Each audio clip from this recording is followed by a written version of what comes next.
You can. Well, hi everyone. It's your girl Angel here, and another edition of Exploring in My Explorer. One of the newest figures to come to QVC is the fabulous, the out loud, the social media influencer, lawyer, entrepreneur, makeup artiste. Keep going. No. Comedian, dog mom, transplant from Kentucky to Tennessee. Former car salesperson for 3 months. See, I didn't know that. Yeah, I wasn't very good at it. Brandis Bradley. Yay! Round of applause. Round of applause. So we're just sitting here having a really fun conversation, and Brandis says, we have to put this on camera. Yeah. So we're doing that. It didn't. If you don't record it, it didn't happen. That's right. Yeah. Agreed. So if you're not familiar with Brandis, Brandis has become a social media influencer and just launched Brandis Out Loud. It's a clothing line at QVC. I'm wearing one of the dresses. It looks so beautiful. Thank you. The fabric is amazing. Isn't it though? And you know what I love? The collar. This is my signature neckline. And, you know, I want to put it on everything. It looks so beautiful on everybody. It is the most flattering neckline. You know what? They try to fight me on it. Won't let me put it on everything. They're like, Brandis, we can't put it on everything. I want to put it on everything. Definitely put it on, like, at least one piece a month or one piece every collection or something. Yeah. Because I like it. I like a little... The V-neck is so flattering. So pretty. Whether you have, you know, this or not. It really does. It elongates your face. Oh my gosh, you pulled yours open. Oh, I want to sorry. You there. Thank you. But yeah, it elongates your face, frames your face, and I think it also like frames your jewelry pretty if you want to wear a necklace. Yes, I agree. I just wore earrings today because it's too updo too. It's too blazing hot. Yeah, I know. But I look at my big bubbles I got on today. I love it. You're so good. I'm so over the top. I dress out loud. I accessorize out loud. Well, as you should, and I mean that is your brand, and I love it. So I love the names of your pieces. The acquitted, yes, acquitted knit, right? Yes. The smooth criminal tank.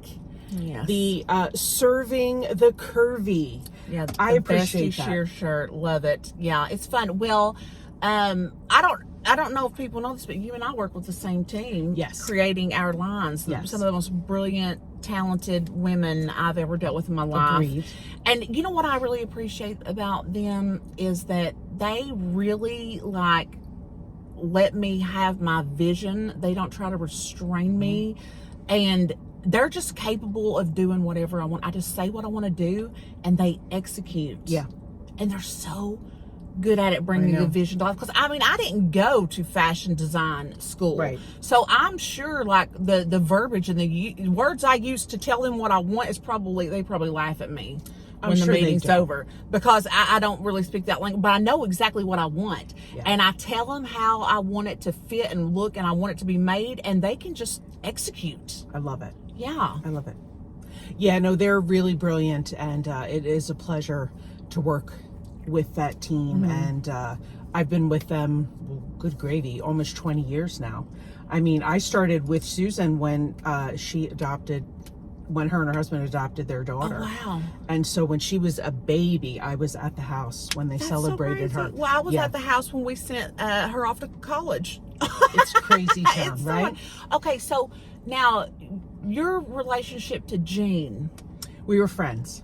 So I'll do it quickly because this is about you. I know, but let's remind everybody who you are too. So I was a model at QVC for over 20 years. Oh my gosh! I started at QVC I've been over watching 30 you my years whole ago. life then. Yes. Because I've been watching QVC my life. It's so crazy. 34 years. Yes, I've been I at love QVC. it. Gina and I developed a friendship, and then she started to have me do her makeup before her shows. And once I went to visit her, and I said, why don't you make me your backup guest? And it took a couple of years, but then I became her backup guest and debuted on National Quacker Day 15 years ago. And then she unfortunately passed away 14 years ago. So, but I was friends with her and went on the Quacker cruises and visited her in Florida and became part of the team. Everybody I've met that knew her in real life, because now that I've been at QVC and working with our team, you know, I've met so many people that knew her in real life. That woman was just captivating. Like, what was it about her? I do not know. She just had a presence, and it was like very motherly. And she would always, I would say she was holding court. Like, she would be sitting there, people would be around her just talking. She just shot from the hip and was hilarious and just told you what she thought. And I love it because, you know, I feel like we're up north now, you know, and like Jean is like, reminds me of just a typical Southern woman, you know, like, and you don't see a lot of that up here. Right. But she's just so embraced up here. Yeah. Like, everybody at QVC. We know she was from Wisconsin. Yeah, I didn't know that, but yep. she seems like a Southern woman. Yeah. And then lived in Florida for many, many years. Yeah. Yes. Okay, I got to show you something. I hate when people do this to me when they're like, okay, so keep the conversation going. Okay. So I'm not going to put the world on hold while I find a picture, but you're going to appreciate this picture. Well, if you can, if I ask you a question, can you answer? I can multitask. What's your favorite thing about coming to QVC? Oh my gosh, I feel like you just said that. Now I'm afraid I'm going to cry, because I'm looking up to show you something from my mommy. My mommy truly loved QVC so much. It was such an important part of my life that when she passed away, I included QVC in her obituary. Oh, I mean, that's how much she loved QVC. And, you know, I love fashion. My mommy loved fashion. I was always a girly girl. I've always loved playing dress up, you know. So to be able to make my own clothing line, that is so exciting. But more than anything else, it's, I feel so close to my mommy there, because this is crazy, but my mother passed away in January 2022. A year to the day that I put my mommy in the ground, I was sitting on the set of QVC for the first time. Wow. And it's like, and her dream for me was to be a QVC program host. Like, that is what she wanted me to be when I grew up. That's what she thought I was going to be. And we didn't know how to make that happen. We never thought that would happen. You know, I'm from a holler in Eastern Kentucky. So, I mean, we didn't know how to make that happen. But I feel so close to her there. And I wonder, I don't know what happens in the afterlife.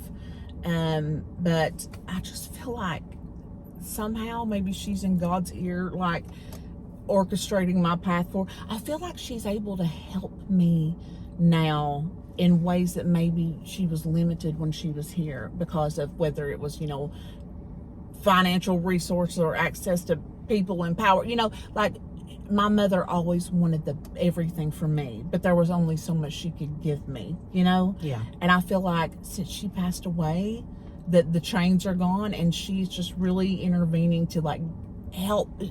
My mommy was like, when you had a problem, you call mommy and she could fix anything. Wow. You know? And it's like, I just feel like somehow, some way, she's still helping me. She's helped me my whole life. It's little angel on your shoulder. Yeah. Yeah. And I just feel like she had to have had a part in making this happen. I bet she did. I just feel like she had to have. Maybe she whispered in Susan's ear. Yeah, something, because how did I get here? But that's my favorite part, is I feel so close to my mommy, and I love living out her dream, you know? That's awesome. Now, what made you decide to become a lawyer? Oh my gosh, that's a funny story too. I had graduated from the University of Kentucky with an English degree, and I don't know what I thought I was going to do with that. Starbucks. This interview sponsored by Starbucks. Yeah. No, it's sponsored by my DoorDash, because I paid for this and I'm drinking it on camera. You're welcome, Starbucks. I paid top dollar for it because I DoorDashed it. Yikes. Yeah. So I graduated from UK. Well, here's the funny thing. I started college in 2000, and I think I didn't get done in 4 years. I think I had to go one semester in 2005, if I remember correctly. I had to take like one class or whatever. But I started working I was working at the Lancome counter at Macy's, and then I was working at LA Weight Loss, and I was busy doing things, and I just didn't walk through graduation. I don't know why. It didn't matter to me. College graduation, why did I not really care? But I didn't think anything about it. And then it's like, then 2007, the economy, everything went to pot, right? So I was working at LA Weight Loss. Actually, I had a pretty good job there and was doing pretty well for my age. But then that went under. And so I had to move back home to Eastern Kentucky. I was in Lexington, which is about 2.5 hours from where I'm from. So I had to move back home for a few months, and that's when I sold cars. And I was bored to death sitting on the car lot. This was before smartphone, social media, so you couldn't sit there and scroll. You had to entertain yourself, otherwise waiting for customers. So I would read all the local newspapers. I was so bored that I would calculate the average age of death based on the obituaries in each county. I mean, that's how bored I was selling cars. Okay, because I'm selling cars in a recession, right, in Eastern Kentucky. Yeah, it was bad. It was boring. So one day I'm in the newspaper looking at my obituaries to calculate. This is so morbid. Eastern Kentucky people are morbid, though. We are. Like, mountain people are morbid. I don't know what it is about us. We are so morbid. Like my granny used to just sit and watch the obituaries on the local channel. They would run the obituaries all day long on this local channel. That's all it was. Okay. It would they'd play the radio station and then just run local obituary. That's all she watched. Yeah, we're so morbid. But anyway, I flipped over to the one ads for a second, and I saw a job for a sales and catering manager job at the Capitol Plaza Hotel in Frankfort, Kentucky, which is right outside of Lexington. Okay. And I thought, this is my ticket to get back to Lexington. Now, I've never done anything like this. Now, here's the thing about me, too. I'm not organized. Like, I'm an idea man. I have an idea, but I need somebody else to execute it, right? Okay. I had no business being a sales and catering manager because you're basically an event planner, okay? Yeah. But once again, I was an event planner in a recession. That was so boring too. And it was in Frankfort, which is the state capital of Kentucky. The only thing we really ever did was like state government little banquet type things. And sometimes we would have a wedding on a Saturday, But so I was bored out of my mind there, and I would sit in an office by myself there. And once again, social media really wasn't there to occupy our time. But I had a computer, and I would take typing tests to pass the time. Oh, wow. I got to where I could do 120 words a minute with 100% accuracy. Okay? So I'm sitting there, like, at my desk all day, typing so hard, right? That's how I'm entertaining myself. One time, we had these high school kids that were banquet servers. They would come in after school if we had a banquet and be the servers, and I had to be their boss that night or whatever. And so I'm sitting in my office. We have a banquet that night, and I'm doing this. And this 16-year-old kid walks to the door. He pops his head and he goes, "Oh, you're busy. I'm sorry." And he walks out, and I'm just doing my typing test. And I was like, okay, I'm going to let him think I was busy. So I gave it a few minutes, and then I walked back to the banquet hall. And I'm like, "I'm so sorry, I was busy. What did you need?" But anyway, so one day we had the Kentucky Prosecutors Association. They had a luncheon at the hotel. And I saw a guy that I had actually had a class with at UK. And by this time, it had been 4 years since I'd even stepped foot on UK's campus. Okay.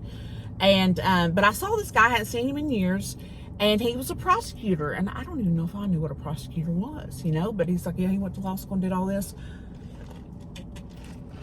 And I got to thinking about that. I went back to my office, and I'm like, I wonder what it takes to go to law school. And I Googled, what do you have to do to go to law school? And it said you had to take the LSAT. And I was like, okay, well, how do you take the LSAT? And I looked it up, and they were giving the LSAT in Lexington at UK 2 weeks from there. Wow. And I don't remember. It was maybe $100 or something. You have to sign up to take it. I was like, shoot, I'm gonna take the LSAT. And I went to Barnes & Noble that night and got one of them big Princeton review books for the LSAT. And I crammed for 2 weeks, took the LSAT, did all right on it, enough to get a little bit of a scholarship to Northern Kentucky University, Chase College of Law. So I went to law school. But here's the thing. When it came time to apply for law school, I realized I didn't have a diploma. You have to have an undergraduate degree to go to law school. Mm-hmm. I didn't technically have my degree, but I had taken all the classes, and I couldn't, and I was trying to figure out what was wrong. So I get on the phone with UK, and I had an unpaid parking ticket, and they withheld. No. So my undergraduate degree says that I graduated in 2009, even though I had not stepped foot on that campus since 2005, because I had all the classes. Right. I just had an unpaid parking ticket, so they did not issue my diploma, and I didn't walk the graduate, so I didn't know. Yeah, that is the story of my life, though. Wow. Yeah. Wow. But then you went to law school, you graduated law school, you were a practicing attorney. Yes, and I loved law school. Oh my God, I love school. Yeah. Yeah. And my mommy was a teacher too. I think it's because my mom decided to go back to school when I was like a toddler to become a teacher, and she used to have to take me to school with her to college, at Pikeville College in Eastern Kentucky. And I think that's really why I just loved law school, graduated. And you know what? I liked practicing law, but I'm a bleeding heart. And I started out like in personal injury, car wrecks, slip and fall, that sort of thing. And then when I said I would never do criminal law, I had no interest in it. I did the bare minimum to get by in law school and criminal law. I was like, I'm not going to prosecute people. I'm not going to defend criminals. Like, I have no interest in that. Okay. Just whatever. But when I got into practice and you're going to court and you're looking around, you're paying attention, and it's like, poor people do not get a fair shake in the court system. No. And I felt a calling. I swear it was like a calling from God. This was my new ministry. I was going to defend people who couldn't afford to pay for a lawyer. So I became a public defender. Okay. And this was like, I had maybe 4 or 5 years practice under my belt. Most people start out as a public defender and then move on because it's very low paying. I was a poor lawyer because public defenders don't make any money. You can't be a public defender and make money. It's just, you got to do it because you care. And unfortunately, I care too much. But I did it the opposite. I put 4 or 5 years under my belt and went to be a public defender just because I felt such a purpose and a calling to it. And it was very fulfilling and satisfying. But I did a documentary for A&E on a case I tried. You didn't know this? No, I did not know this. It's called, the show is called Accused, Guilty, or Innocent. Okay. I've seen that. I know the show. Yeah, I think it was season 2, episode 1. Season 2, episode 1. Yeah. So, I think it's on Hulu right now, if I'm not mistaken. Okay. But anyway, I hadn't watched it in forever, but somebody was talking about it the other day, and I pulled it up and watched it for the first time again. And I made a video on TikTok about it, and I rated my outfits I wore during that documentary. Because I had a film crew following me around for like 6 months. Wow. I felt like a Kardashian. Wow. For 6 months. Yeah. Wow. They filmed me preparing the trial and then trying the case and all this. And people were like, "Oh my gosh, you have aged backwards. You look so much younger now." And I'm like,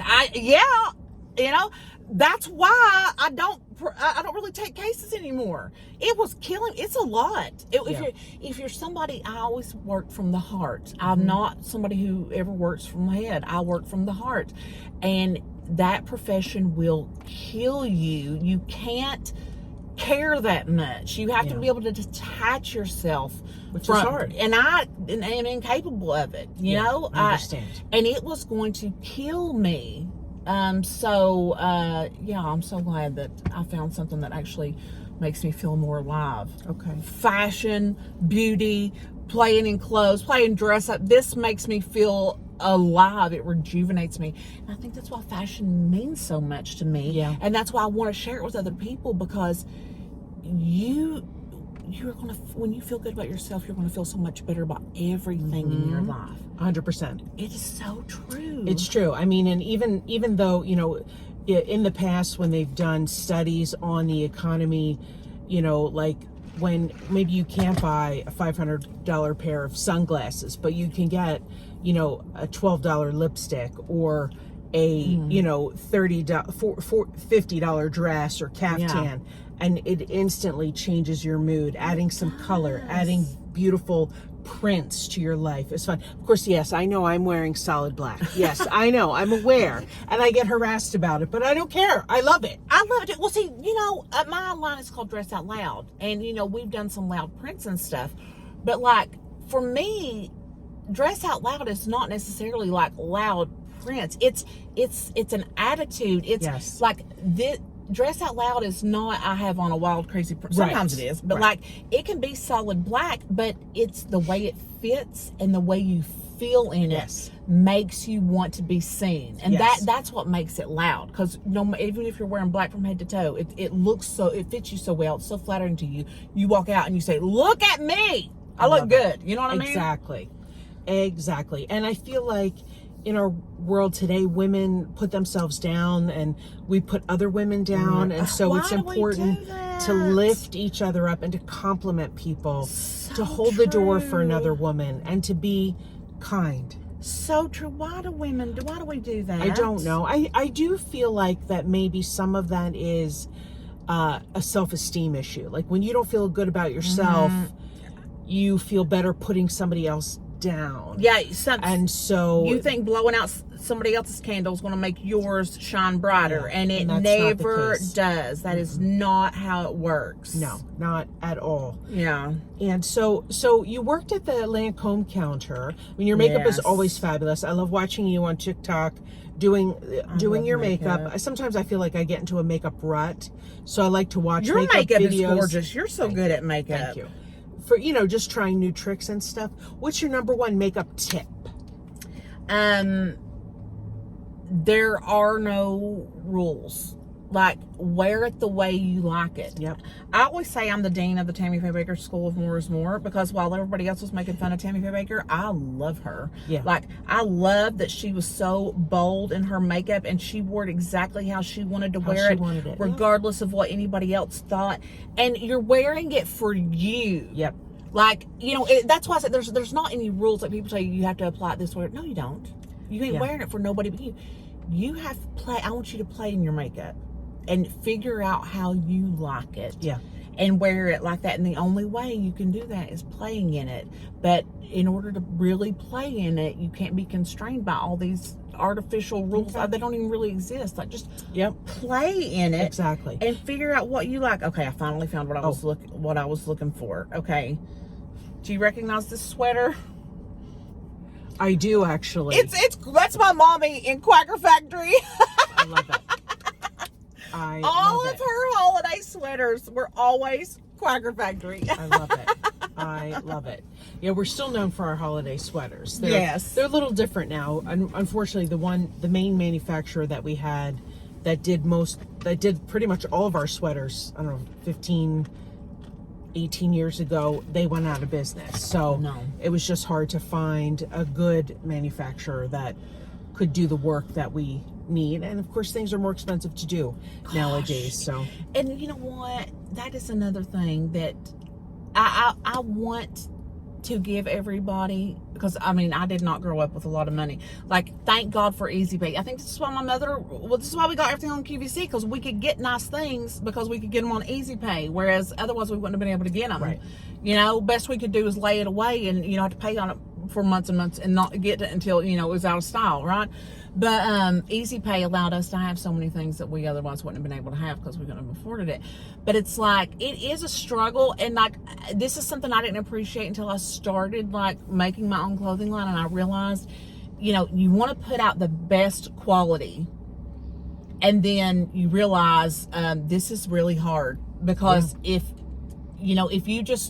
you have to, there's so much work that goes into finding a place that can give you the best quality at a price that you can sell it to people that's affordable, because it can be, that's the hardest part, is finding somebody to make it the way you want to make it and be able to do it at a price that allows you to sell it to people who will be able to buy it. You know what I mean? I agree. So expensive. Yes, it really is. But every detail. Yeah, that's what I love about our team too. Is like they are so insistent on the quality aspect, and QVC is too. I didn't know this.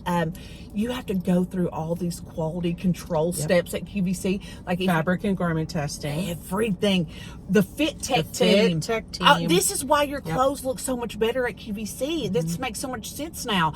Is because I swear the first one I went to, that meeting, it's like these women with measuring tapes around their neck. They come marching into the conference room and they start scrutinizing every detail. Everything has to fit perfectly, not only on a Missy regular body, but on a plus body, and then their fancy mannequins that are designed by like, they take like all the data of every woman's body in the world and put it in a computer and blah, blah, they spit out like a real body mannequin that they work from. Or what do they call those? They're not called mannequins. Right? Those body things? Yeah. I mean, what do they call it? It's, you know, do they call it a mannequin? A fit mannequin. Yeah, whatever. But but they're not like the mannequins you see at the mall. They're like, they really technically, scientifically represent real women's bodies. I was like, oh, this is why stuff always looks better. Yeah, it's true. They fit them on real women, which is nice. Then they grade up from the 1X to the 5X, and on the small, they grade up from the small to the extra large, and they grade down, you know, a couple of inches, quarter inch, half an inch here and there. So I did fit modeling for a little while. Oh, really? Too, so that was so interesting to me because I did not know that existed. And, you know, I have over the past few years, you know, fast fashion has been a huge thing.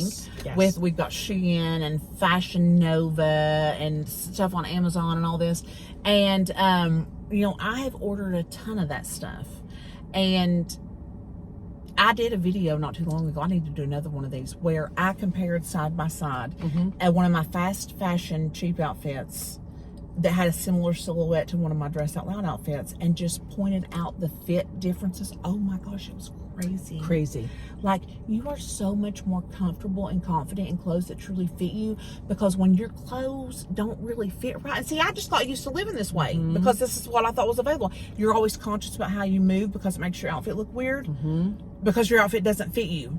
You're right. You know, you are so much more comfortable and confident in an outfit that truly fits you. You don't have to be thinking about every move you make if your outfit's looking weird. You're right. You know, it's worth every dime. It's you know? so true. You want fabrics that feel good. You want the fit to feel good. It's absolutely understandable. And we, of course, do try to fit for the average. We take, 100 figures and average them out. So no, every item in Brandis's collection is not going to fit you necessarily 100%. Same with Quacker Factory, because we go with the average. But if you don't like 3/4 length sleeves, you could take it up. If you don't like a long pant, you could take it up. You know, we have to do what we can with the tools that we're given. Yes. I said the fabrics as well. One thing that is just made such a world difference for me, because I fell into that fast fashion pit, and I realized I wasted so much money. Yes. Because those fabrics do not hold up. You wash them 2 or 3 times, and they are, I mean, they're in threads. Yes. You said something on a video recently on TikTok about Fashion Bug. Yes. That's how I feel about Fashion Bug back in the day. Yeah. Like, because you would wear it once or twice, and then it would become a rag. Okay, so who's watching this? So, I mean, women mainly? Women mainly, yeah. Like, can we have like a real girls talk? Okay, sure. Okay, this may be TMI. Okay, so I just started taking a GLP-1. Yes. Okay, and it's great. I've lost 30 pounds. Congratulations. Completely shut off the food noise, which I didn't realize that was dominating my life so much. I know. Okay, the only problem with that is, though, there are some side effects that you have to like take preemptive action to avoid. And people told me, and I did not heed the warnings, and I did not. And let's just say I was at Walgreens at 2:30 in the morning the other day getting something to relieve myself. Let's try to keep this like whatever. But that video I was talking about is Fashion Bug. Do you know people that have that? There's a store you go to, and every time you go to that store, you have to go to the bathroom. No, I've never heard that story. A lot of people say TJ Maxx and Home Goods and Hobby Lobby do it for them. For me, it was always Fashion Bug. Do you think it's like a mental trigger, like about spending money that makes you? No, because it's not I feel like every that happens store. with men. I feel like that happens with men. Really? Home Depot.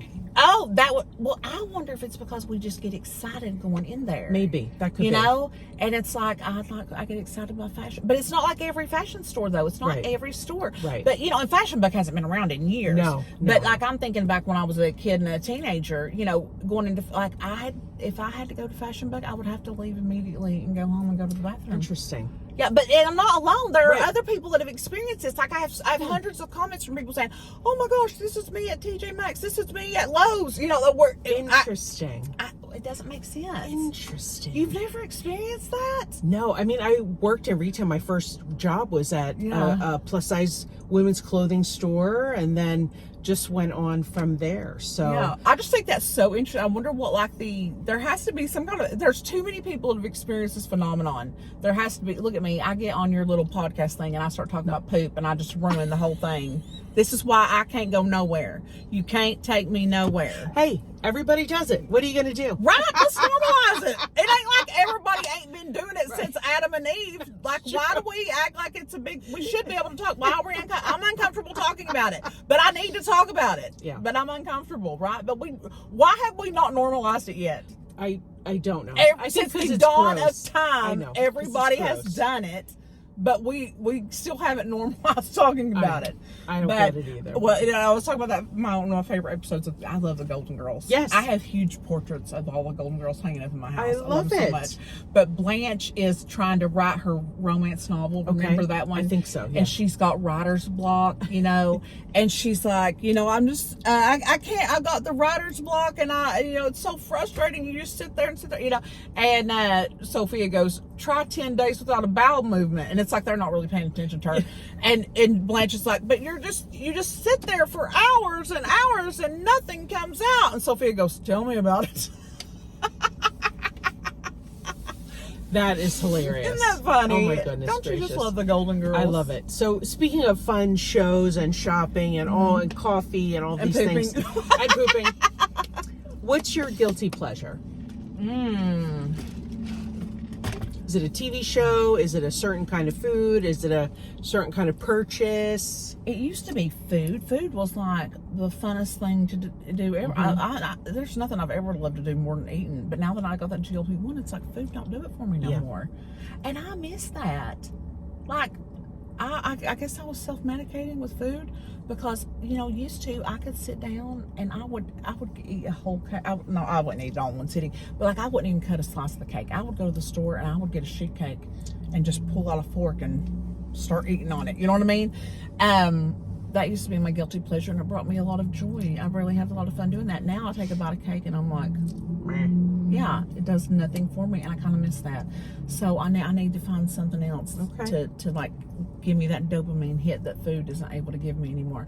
But my guilty pleasure, I'm shameless. I think I feel guilty about anything. I have no shame, so I just tell you. I say, look what I've been talking about here. You know. Well, you just live out loud and you're proud of it, and you just there's just no shame in any of it. So I don't, or guilt, I guess, but no. I don't know. Okay. What would be a good example? Well, I mean, like, do you watch The Real Housewives? No, I used to. Like my scary movies? No, my birthday's on Halloween, but I do not watch scary movies. Oh, I don't like scary movies either. Yeah, you know what scares me? Things like that show, House of Cards.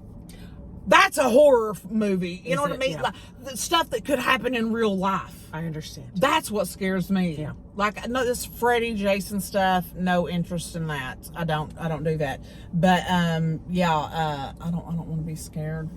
I understand. Yeah. Yeah. But I don't think Freddy and Jason would scare me because it's like, I know that's fake. Right. But like, you know, give me one of these weird movies or TV shows about something terrible that could happen in real life. That scares me. Like a terror plot where you're actually telling terrorists what to do. Yes. You know, Hollywood, thanks for the thumbs up. Right. That stuff is scary. Or like, okay, do you remember that Lifetime movie, Not Without My Daughter? Yes. With Sally Field? Yeah. Okay, like, you know, I go on those Tart trips sometimes. Yeah. And, you know, I've been invited on a couple of those. The year before I got invited, they went to Dubai. And a dream to go. No, I want to go. I was like, I cannot go to the Middle East. And it's because of that dang Lifetime movie. Yeah. Like, I would probably miss out on a trip of a lifetime because I watched that Lifetime movie, 30 years ago. Like, why does that kind of stuff mess you up? You know? I know. It happens. Like, I don't watch scary movies because of something that happened to me when I was a little kid. We went through a haunted house trailer. It was like in front of the mall, and, it was a portable haunted house, but I got scared. I fell. One of the kids playing one of the scary roles fell on top of me. And then another was trying to get me up, and they were dressed in their scary makeup, and I was still freaking out. Oh no. And traumatized. So I don't like to watch those kinds of movies, and I don't go to haunted houses. Oh, you know what? Italy. I would love to go to Italy, but I'm never going to Italy. Why? Amanda Knox, Foxy Noxy. I understand. I can't go to the Middle East. I can't go to Italy. But like the Fox, wasn't that was based on a real life story, maybe? Yeah. But Amanda Knox, that was a real life event. Like that poor girl ended up in an Italian prison. I'm afraid to leave the country. Like I need to just bury my head in the sand. But we'll go together. How's that? The Sopranos. That's my guilty pleasure. There you go. Yeah, I still watch The Sopranos. I sleep with The Sopranos on. Interesting. Like, I mean, in the middle, I always sleep with the TV on. Okay. I used to sleep with QVC on all the time. But now I've been watching The Sopranos on that. It was the QVC or the Golden Girls. But for some reason, I'm back on The Sopranos again. And that makes me crave it. Did you watch The Sopranos? My husband did. I've watched some episodes. Yeah, I don't get into the mafia stuff. I'm fascinated by the mafia stuff for some reason. But it also, the food in The Sopranos looks so good. I know. And it's like, gosh, I really want to go to Italy, but I don't want to be in an Italian prison, so I'm afraid to go. I'm afraid I'll be accused of murder if I go. The food in Italy is have you been? Divine. I've been twice. So, I bet. No, is it really just like so much better than Italian you get here? Yeah. Fresh. It's amazing. We even took a cooking class and learned how to make pasta and bolognese and tiramisu, and it was good. Oh my Lord! I went to Bora Bora with tart. Wow. Yeah. Wow. Okay, that was the best food I've ever eaten in my life. Really? The produce, like the fruits and the vegetables there, like you ain't never tasted anything like that in this country. Wow. And I don't know if it's like this is God's fruit of the earth right here, because I mean, they probably don't use all the chemical stuff we do, you know what I mean? Sure. And it's just so pured from the earth, and just the most, I could be a vegetarian over there and just live on the produce.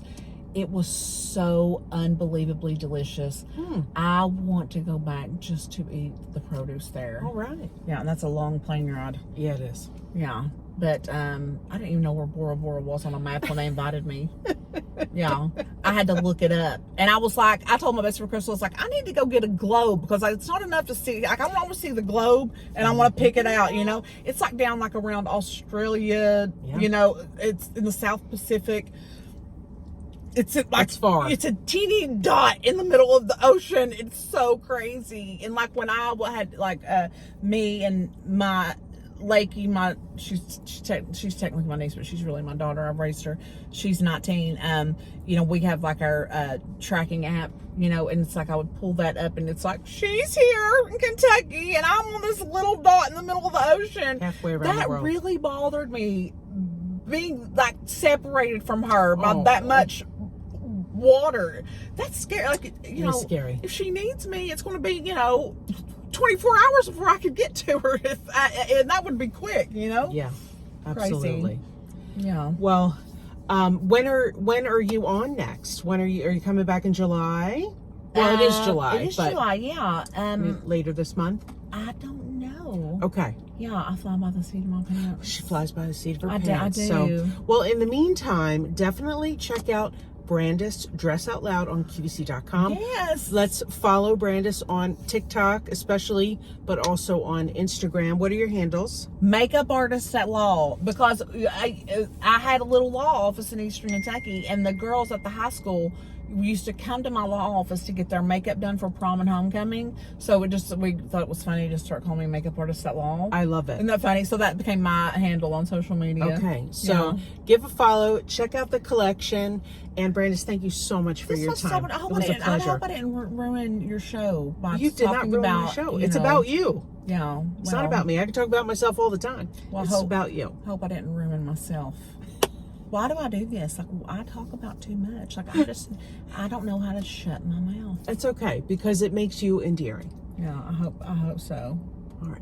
Well, we'll catch you next time for the next episode of Exploring in My Explorer. This See you was soon. fun. Thank you so much. Thank you.